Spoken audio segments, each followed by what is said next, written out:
Jenna Chan is here with us in this edition of the Bearcat Breakroom, picture in picture from Binghamton University, a Binghamton Hurdler on the women's track and field team inside the 2024-25 season and inside our exclusive multimedia marketing partnership with Binghamton University. Jenna, good morning.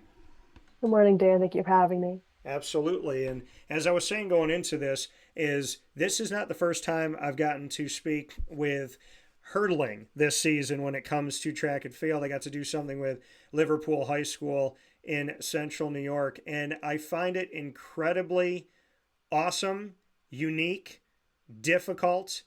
To you, it's like this is your thing every day, but to me, it's an absolutely incredible feat of the human body. So how did you get into hurdling? Yeah, so I was a competitive gymnast for almost 5 years between ages like 8 to around 12 or 13. And I think that really sparked my like hurdling ability, but it didn't come overnight, I would say. I quit gymnastics in sixth grade. I picked up track in middle school. It wasn't anything serious for me. It was just something that I needed to transition because I was training 6 days a week, 4 to 5 hours every day for 5 years. So I needed to let my self do something. And so it wasn't until the end of my freshman year that I started hurdling because there were a bunch of seniors on my high school track team already that were hurdling and a part of that shuttle hurdle relay. And so the coach at the time was just like, oh, who is this freshman? Like, we don't need another hurdler on our team. So I was just messing around at practice one day and they saw that I was able to, three-step over the hurdles on my first try. So he was like, okay, let's throw her in. And ever since then, I started hurdling. And like you said, I mean, going on to it and them saying, like, we don't need another hurdler, we don't need anybody else out here. And then they just watched you do it and do it to an effect that, made the coach stop and say, okay, we need to make a change. I'm going to ask you this. It's the same thing I asked Liverpool High School because this was kind of shocking now that I look back on it, my time in high school, is in gym class, they would have us go to the track and they would just pick different things for us to do. And, people of all different athletic abilities, and they would say, okay, today we're going to do hurdles. And I thought to myself, people that are not trained in doing hurdles, it probably shouldn't do them. What are your thoughts on having a high school just throw everybody out there and say, good luck? Now, I figured out how to do it, Jenna. I don't know how. And when I jump, because you'd have to, like you said, the three-step, you do the three-step, and then I jump up in the air, I would spin in the air, come down, and jump again. So is there anything that you've ever heard about somebody spinning after successfully jumping a hurdle? And do you think that high schools should have non-athletes or athletes that have never done it? Should they be doing this? Because I feel like it's dangerous. It could definitely be very dangerous. We never did it in gym class, I think for the better. I know someone from my high school when we were just messing around on the track during gym class, they broke their arm Yep. trying to jump over a hurdle. So it's very dangerous if you don't know what you're doing. Um, but yeah, like I said, for my high school at least, we never touched any track events during gym. We weren't we weren't a track school, I would say. Like I know a lot of high schools that maybe people from here that go on the team, they come from a track high school, but Yeah. my high school, West Essex, wasn't really known for that. Yeah. Yeah. I just wanted someone who actually does this for a living to say it was dangerous. but, Yeah, no, it for sure is. so for you, like you said, you're in gymnastics and then you just kind of grew away from it. And then track was never supposed to be the thing, but it became the Right. thing. How did gymnastics, because I can imagine from everything that you have to do with your body in that world of sport, that it helps you to be a hurdler. So even though you went away from gymnastics, what do you value about your experience there that you feel like kind of trained your body to be able to do what it does? Yeah, I 100% think me being a gymnast has helped me become the successful hurdler that I've been able to achieve here at Binghamton. Like, for example, the vault, you have to run at that fearless 100% top speed. And I like to say, like, it's very similar to hurdling. You cannot run hurdles with fear, or you could really hurt yourself. Yeah. So just that mentality, really being in touch with my body, since gymnastics, you need to know like spatial awareness, where you are at all times. I think that translation, it goes hand in hand. Jenna here with us in this edition of the Bearcat Breakroom. Do you have a favorite moment of when you have gone out there for track? And do you have a favorite hurdling moment, a moment that just kind of sits with you and you say, I can't believe that I pulled this off, or I can't believe that I did this as effectively as I did against this competition? Do you have a moment? Yeah, I believe it was the 2023 Outdoor America East Championships. That was my sophomore eligible year, because I came in with the 2020 COVID year, so I lost that outdoor season my freshman year. I was coming in as the second favorite. I got second the year before at that Vermont championship meet, so I came into this Albany conference championship, just wanting to leave it all out there. And when it came to the finals, it was neck and neck. I don't know what margin it was, but me and the girl in second place were like zero point zero 0.01 or zero point zero 0.02 away from each other heading into that finals. And so running that finals hurdle race, I was able to hold the competition off by zero point zero 0.01. I strained my hamstring like over the ninth hurdle, and I just had the adrenaline in me to make it to that finish line and really fight for it. So that was definitely like one of my favorite moments here as a hurdler. And we talk, and I appreciate you sharing that. I mean, you said you can have no fear when you do this, and you said your adrenaline kicked in when you strained your hamstring. I know, going back to those gym class nightmare days, that when they asked us to do it, if you ran and you're just looking at them and you're like, I got to clear it, and then you're just going to the next one, and you're just focused, that I was able to do it. But if you get scared, you would like run up to it and just stop. So Right. we talk about mentality, right? Mental toughness, mental strength, mental fortitude, whatever people want to call it. When it comes to hurdling, that is such a in your face reality that your mind has to be right. How do you just kind of close everything out, shut out fear, shut out I have a test that I need to study for, shut out something happened in my personal life? How do you mentally focus for the task at hand? Because your sport specifically, you cannot have that moment where your brain goes somewhere else. Yeah, I like to say that I'm very in touch with my emotions and just who I am as a person. So if there's any out like external factors that are coming my way, I try to block them out as best as possible. I like to, especially on meet day, I like to just be by myself. I don't like to speak to a lot of people. I kind of go mute, I go silent. I just like to stay in my own lane. And I try not to think too much. I think if you continue to keep thinking about it, especially the hurdles and like, oh, like what do I do next? Oh my God, like the hurdles coming up. I think that sets yourself up for failure in a way. So when I'm on that line, I really have no thoughts. I like to rely on my training. I mean, I've been training for this sport for so many years now. It's kind of like I'm on autopilot once that gun goes off. It's better to just not think almost.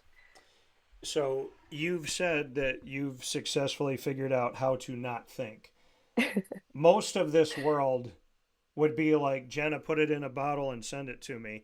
How have you successfully been able to shut your brain off? Like you said, go mute, don't think, it's all quiet. How have you said you've done it. How have you done it? What are those ingredients to success that you've essentially put together to do something that so few people have found success in doing? I think a big thing is if there, as you said, like those external factors, if something is coming my way that I know is not going to sit right with me or affect me in some way, I just try to block it off and almost like try not to take it personally, whatever that may be. I just like to really stay in my own lane and block everything out. I try not to let what people say or things around me. Um, I try just to deflect it almost. Like I don't want to worry about it in that moment. If it's meet day and something happens, I'll deal with it another time. It's just not that like in that moment. I love the fact that you can do it. Teach us more. So we're here in your graduate student year. We know that Binghamton University, and you, like you said, you came in during COVID, so you had time that was taken away from you, unfortunately and sadly for so many student athletes. But the NCAA did open the door to get that back. To be a graduate student, I know that Binghamton University is not even a hair of a slouch, right? Top 10 public Ivy League school.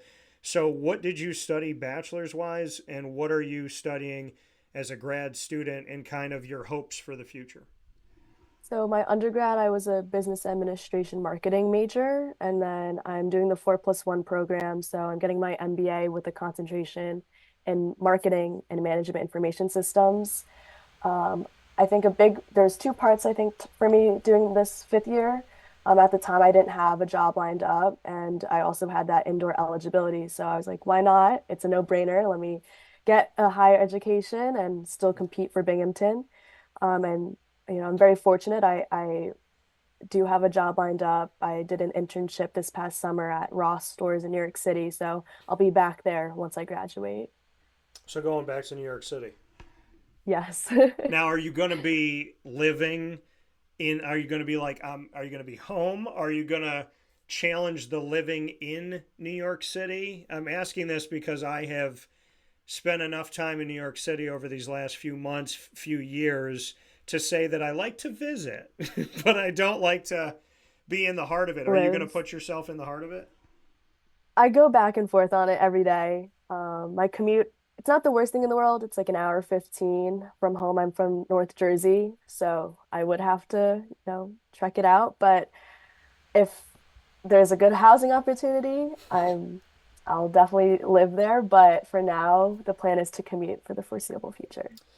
All right. Well, I don't disagree with that at all. Now, when we look at your, and like you're talking about home, like you said, coming from Jersey, you said Essex, right? Essex County. Yeah. So being in Essex County, and it's Roseland, New Jersey, uh, for you, how would you describe home growing up in New Jersey? What did it look like? What were like the tastes and whatnot? I always like to get a feel for what's the food that you went for? What are the things that you did? What was life growing up in Essex County? It's definitely a quiet neighborhood. It's pretty small. Not many people would know what Roseland is. It's a little suburban town. I went to a regional district high school, so there were four other towns with me, and they're all pretty similar, pretty small towns. Um, Not the quickest pace if we want to compare it to New York City, but there's definitely things to do. In terms of food, there's any kind of food you would want. It's a diverse, I would say, in terms of that. It was definitely a great place to grow up in. So you said small town feel, but still has things to do. What was your favorite thing to do growing up? And you said there's a lot of different food. I want to know, like, if you got to teleport home right now, where you would go and why. Um, I'm not sure. You know, well, going back to growing up, because I was in sports and athletics like gymnastics, I that was my day-to-day life, honestly, every day. I like lived in the gym. So I don't know what I would say for that one. Okay. But um in terms of food, there's a great bagel spot. I know there's like a controversy between New York and New Jersey bagels, but I still would say Jersey bagels are the best. Okay. All right. I mean, Jersey, as long as you have egg everything bagels, do you have those? I That's not my go-to order, but I'm sure we have that. Okay. I mean, for whatever reason, I mean, Binghamton has connected me to bagels so many times in these Bearcat Breakroom conversations. And I guess fitting because in the break room, you typically have food. So, what is your go to bagel choice? If it's not egg everything, what are you ordering and where are you ordering it from? So, if you go back to Jersey, tell me the place, tell me the order. I go to Sam's Bagels. It's Okay. in West Caldwell, New Jersey. I just get the classic. I get a bacon, egg, and cheese on an everything bagel. Well, you said everything and you said bacon, egg, and cheese. The only thing that you missed was the egg part of it, but we agree. Right. We agree. We I agree guess on so. Yeah. on 80% of what you said. So Yes. I do want, and you're going to have to sit back and relax for this for a second, Jenna, because I'm going to go ahead and talk about all these great things that you've done. So this season alone, when we look at the Sykes and Sabick Challenge that we had in early February here, you won the 60 hurdles and broke your own school record. And looking at that performance, you finished at the top on the women's side of things. You came into Saturday's meet having twice won the 60s hurdles this indoor season with a school record time of 8.44. On Saturday, you lowered that mark to 8.35. Your time is the fastest in the America East so far this season. So, coming in having won the 60 hurdles more than once, you did it again on that Saturday, and now we have a school record time and the fastest time in the America East at 8.35 in the 60 hurdles. Bring me into it, and do you plan on beating your record again? The goal is always to be faster than the last. If you look at my stats from this season, I've stayed very consistent, and any runner knows that if you continue to run the same time over and over again, you're ready to run faster. So coming off of this weekend, a lot of teams did take off to rest, but I think it's a unique scenario for us fifth years right now that came in just because it's our last season. I want to leave this sport with no regrets. So I chose to run it. I ended up tying my school record. So going into this championship meet, I feel more confident than ever. And we look at the fact that you have recently here been named February 11th, this came out, that you've been named the America East Female Track Athlete of the Week. Second time this indoor season and fourth time in your career that you've gotten the conference's weekly accolade. Bring me into that not only for yourself personally, for your time at Binghamton, but to now four times be named the athlete of the week for female track in the inside the America East twice this season, for all time. Just what it means to you for the America East as a conference to honor you as their female track athlete of the week. No, it's honestly a great feeling anytime those reports come out. I never expect it, just because there's so many athletes within this conference. It's honestly such an honor, and um, like I said, I don't like to think about like those awards coming up after I run a race. Like that's never where my head goes. It's great to be recognized for everything that I was able to accomplish. Yeah, and this, I mean, looking back at this, it's incredible to go through some of the things we already talked about here. That you won the 60 hurdles in the process at the Sykes and Sabick Challenge. You've now won the 60 hurdles three times this season. You've either set or tied your own school record in the event each time. And then you clocked a first place time of 8.44 that we mentioned at the Greg Page Relays on December 7th and the Upstate Challenge on January 18th. You said if you run consistently, then there's the reality that you can run faster, which you just did here in February. And you were named the America East Indoor Field Athlete back on December 10th, and also chosen on December 6th, 2022, as well as February 6th, 2024. You've won the America East Indoor title in the 60 hurdles in 2022 and 2023, and were the runner-up last season. So when you look back on your time at Binghamton University and all of these things that you have been able to do and how you've pushed yourself and what that's created, do you give yourself a moment? I mean, do you just kind of stay in the race until the race is over type of thing, like you're still in it? So I'll think about this all day and when I'm graduated and I have my degree? Or do you let yourself be proud and be grateful for all the work that you put in and say, okay, I'm gonna enjoy the moment. I'm gonna take this in. I'm not gonna rest in it and say like this is the best I can do. I'm gonna keep pushing myself. But do you let yourself enjoy it now, or will you let yourself enjoy it after Binghamton? I I don't know. I think I do both in a way. Okay. I think if I soak in it too much for too long, I think that distracts myself from the next task at hand. I'm a big time planner, so I like to like run a little bit faster the next time each time. So I'll celebrate the win when it happens, but the next day it's game time again. I don't like to ever be stagnant. I like to just look forward and set the new goal. Well, I can appreciate and respect the work that you have done. And like I said, the life of a hurdler is so difficult. When I look at track and field in general, a lot of people pay attention during the Olympics. But this is a year round thing, like you said. When it comes to training, it comes to fitness, it comes to nutrition, it comes to planning. What has been the most rewarding part of being inside of track and field for you personally? I think the most rewarding thing about this sport is just the people I've met along the way and all of the life lessons it's taught me. I think, athletics in general doesn't have to be track, but it's such a different world and it teaches you so much that I think people not in sports, it might be harder for them to understand where we're coming from or our perspectives on a lot of things and just in life. So, I made some of the best friendships and connections here throughout my 4.5 years, and I wouldn't trade it for anything in the world. I love hearing that. I mean, that's what can be better than the relationships that we create. And as we look at women's track coming up here for Binghamton University, we just had something here recently, and it's crazy how fast February is moving because I see February 14th on the schedule. I'm like, Valentine's Day didn't happen yet, but Right. it was last week. So the next thing that we have up here, like you had mentioned, February 22nd and February 23rd, Saturday and Sunday, the America East Championships.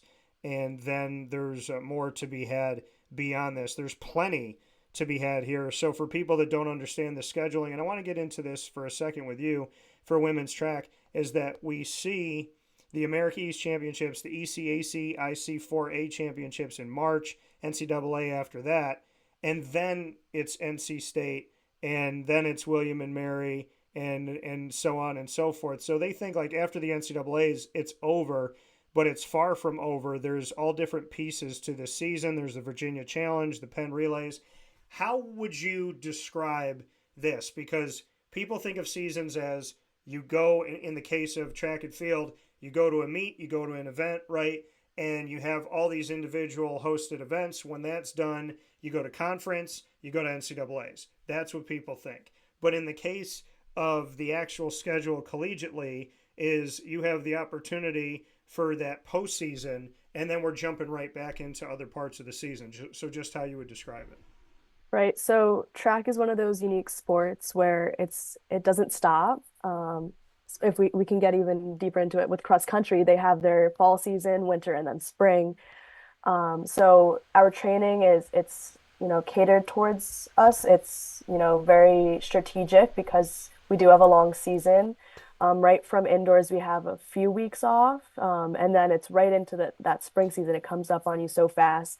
So for someone like me, where we go from the 60-meter hurdles to the 100 hurdles, where you add five more hurdles, it's crunch time within that window. So had I like if I was to do a spring season, typically we would start that 100 hurdle training now, like during the winter season before it's even over, just because it comes up very quickly. There's no downtime.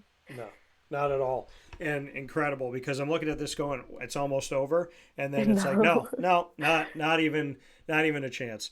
So there's a thing we do here on the broadcast, Jenna, that we call rapid fire. We get to put each other on the hot seat. We can ask each other any question, any topic, anything, first thing that comes to our mind. So in this Bearcat Break Room in our exclusive multimedia marketing partnership with Binghamton University, Jenna Chan and I are going to play rapid fire. Jenna, you get to ask the first question. Okay. What or who was your most memorable interview you've ever done? That's tough. So there's been over 5,000 people on the show, and I've lost track of what that number is now. And I would say that everyone's had their place as far as just people are just unique. And I like uncovering what that uniqueness is. I would honestly say if I had to pick somebody on Wake Up Call, I really liked doing there's a lot that come to my mind, but there's something I got to do that really just felt different, and I had a vision for it. So Symir Torrance, who's from Central New York, he went to play at Marquette for college basketball, and then he went to Syracuse, and then he went to Binghamton. And when Cy was all done, we went to the Syracuse Academy of Sciences where he had played, which is, right there in Central New York and in my hometown. And we went to the court, and I put 2 chairs on the court right at center court, and with the logo and everything. And we just did like this full blown conversation about anything and everything, no holds barred. Like, tell me how you feel about what's kind of gone on in your life and in your career. And I just felt like that was a really interesting way to do it and a moving way to do it. And it brought to life logistically on screen kind of how I see the show, which is very much like, I believe people trust me and how I do what I do and the energy that I bring. And yeah, I feel a lot of people have told me I was terrified to do it. Then I did it. Now I can't wait for the next one. And I appreciate that kind of bringing down the wall. And I think in that conversation, it was really aesthetically looking like how it looks like thematically for me, which is to just break down all those walls and just tell the story and have somebody feel safe because they are. So I'm going to pick that conversation with Cy, and I'm going to show some love back to Binghamton because he did finish his career there. And I love Cy, and he's been really, really good to me. We're family. So, yeah, I'll probably pick that one. But it's difficult. So, Cy, if you're watching and listening, look at that shameless plug for you. So, my question back to you. All right, Jenna. If you could take over my show for a day, so it's Wake Up Call with Jenna Chan, who is going to be, you can pick 3 guests. Who are going to be the 3 guests that you have on my broadcast as you host it, and why did you choose them? I would say the first one has to be Nastia Liukin. Okay. She was my inspiration growing up for gymnastics. She was a big reason why I got into that. So I think that just starts my journey as an athlete. So I would love to speak with her. Um, I would then say Simone Biles, another gymnast. She's the greatest of all time. She, so I relate to her a little bit just because in the previous Olympics, she had something with the twisties, and a big part of why I had to stop gymnastics was because of that. It was a mental block on every event, and it's something that a lot of athletes don't. Some do go through it, but to the outside person, they might not understand like why can't you just do it, you know? So I would love to hear her perspective on that since that was a pivotal time in my life.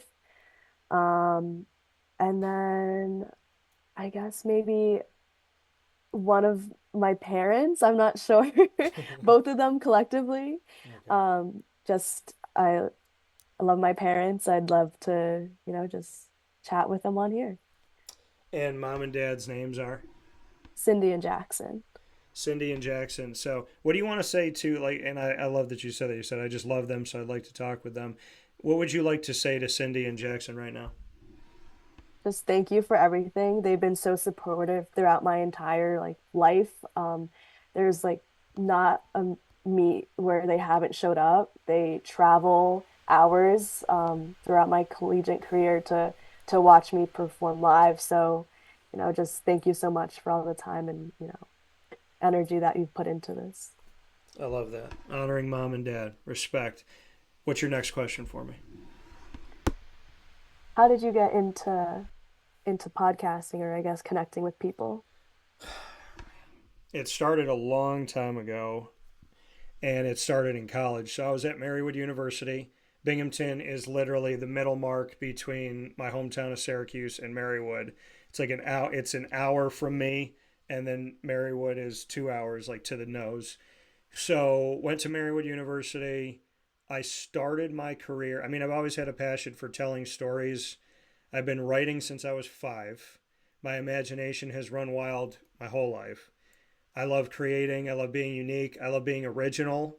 I love seeing a bunch of paved roads and then going and like cutting through the brush and making my own. So that's always been me. Love bringing people together. Love making people laugh. Love telling people stories. I never thought that being an honest, God fearing, caring person in the media would be rare, but it feels very rare at times. So I think, I mean, how did I get into it? I love people. I love connecting. I love making my world small. I love building things. I love seeing people get excited. Everyone has a story to tell, so I love telling people stories. And I've always been this way. Like, I started my career covering women's athletics when it was not cool.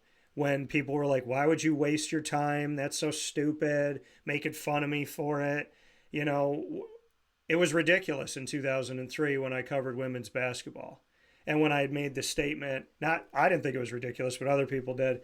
And when I had made the statement, when they said, you're going to cover basketball, we're going to do this broadcast, NCAA broadcast for D3. And I said, men's and women's. And they said, well, definitely men's. And I said, I'm not doing it unless I do both. And that was like 2 decades before the world thought maybe we should cover women's athletics. Maybe we should care. So I have been around women's sports my whole career. And because I believe in God and because of the way I see the world and try to see it through his eyes, I don't see color or gender or religion or money or nationality as a crutch. I see everybody on an even playing field and I treat people with respect and then I watch how they treat me back. So for me, when someone's like, why would you care about track or why would you care about bowling or crew or, it's just basketball and football, I'm like, no, there's good people everywhere. And I just really try to like get into why people do it. Like, what is your why? Why do you care? Why does it matter? And I just find incredible conversations. So I guess the short answer is I'm a storyteller who just loves bringing people together. And the long answer that I gave you is, I mean, why would I cover one thing and not the next? Like, I'm the type of person where if you put me on a teleconference and you say you could talk to 16 coaches or one, I'm going to hit the button on every coach because I want to get to know them all. And my whole plan that I built up with this multimedia marketing partnership for colleges and universities is to tell the college and university every one of your sports will be on an even playing field. Win, lose, or draw, they will all be covered. And so we're going to put an emphasis on the sports that get no love, and we're going to put an emphasis on the sports that do, and we're going to treat them all the same. So I think what I'm doing with Binghamton now is proof in the pudding of, like, I treat women's track the way I treat men's basketball because I just think it's really cool to celebrate people.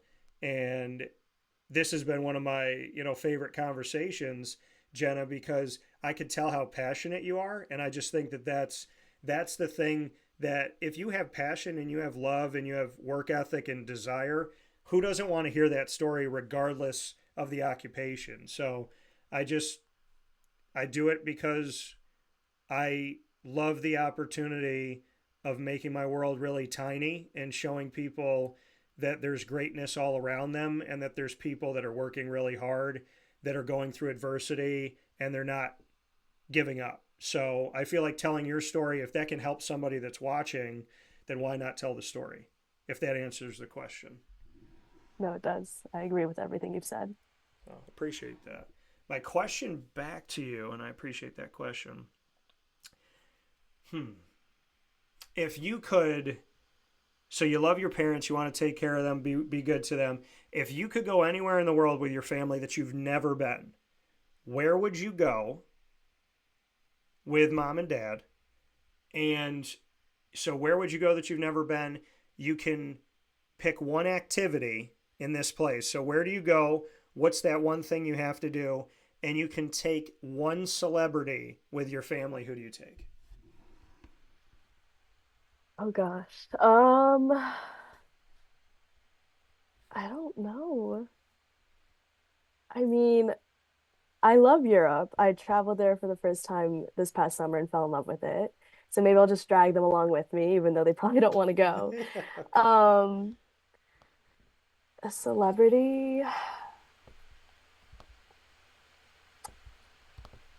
I don't know. I feel like there could be just like anyone. I don't know. Um, maybe I'll just take one of. Maybe we'll take Simone Biles again. We'll Okay. just keep bringing her into this. Okay. And in terms of Europe, let's see. I want to do something adventurous, something outdoorsy. Um, I don't know, like Eastern Europe, somewhere there. It doesn't have to be specific. Just we'll go somewhere where there's mountains or whatnot. It doesn't. We could just go day by day as Uh, long as we're all together. all right. Fair enough. I like it. Simone Biles, mom and dad, and you just traversing the mountains of Eastern Europe. I Yeah. like it. What's your final question for me? Where do you see yourself in like 10 years? It's always a tough question to answer because I day by day challenge myself, and I truly believe I could do anything because I know that I can. So, with God at my side, I could do anything. And so, where do I see myself in 10 years? I would like to have finished a script that I've been talking about. I worked on something in college and it's in me to write it. So, I would like for Sony, if you're watching and listening, Sony, I would like for you to, because I was an extra in The Amazing Spider Man 2, I would like for Sony to hire me to work on Spider Man movies only. And I mean, I could do other stuff, but to literally just give me my own floor, let me work this thing, let me make these movies. I have had ideas my whole life. Let me write it, let me figure it out. I'll crank out stuff every couple of years and we'll get this thing set back right. So, I mean, in the next 10 years, I'd love to do more with my comedy. I would love to do more with my storytelling. I'd like to sing something somewhere because I've been singing all my life, so that would be important too. So, I mean, I think in the world of screenwriting, singing, and stand up comedy, I would like to figure out where and how and make that in addition to what I'm doing. And I would just like to expand the amount of people that we talk to and the places that we go. I mean, I just got to cover the college football national championship, and that was insane. So, I mean, I'm the type of person that if I, speaking of Eastern Europe, if I get to the top of a mountain, I look around and I'm like, okay, where's the next highest peak?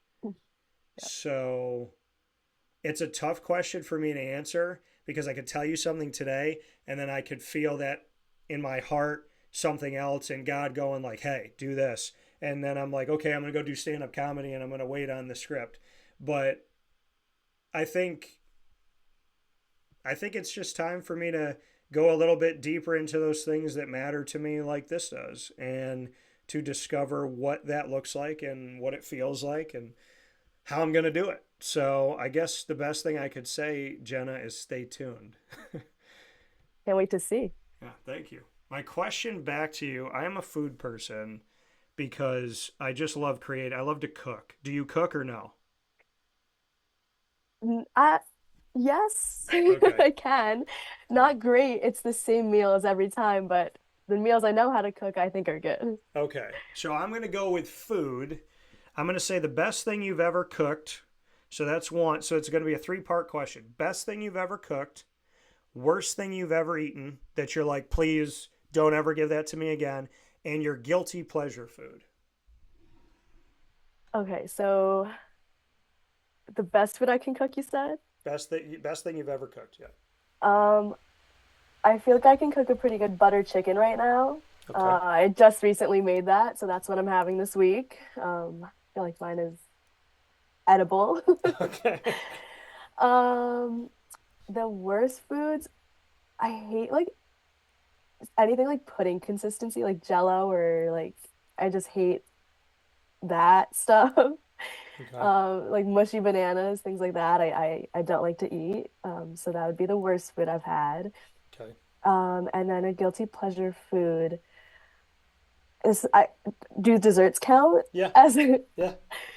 I love a good snickerdoodle cookie. Okay. All right.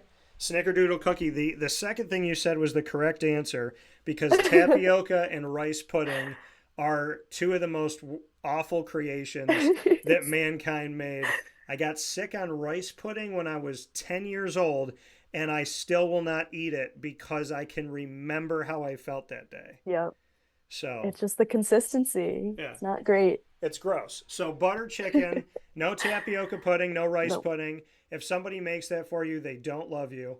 And Right. snickerdoodle cookies. We can agree on that. Yep. So with that being said, Jenna Chan here, continuing to do big things and just another step away from breaking another record. Bearcat Breakroom, Binghamton Hurdler on the women's track and field team inside the 2024-25 season. Jenna, it's your first time here on the show, but look forward to the opportunity to have you back. And I definitely appreciate the time today. Thank you so much for having me. I'll talk with you soon. Take care. Take care.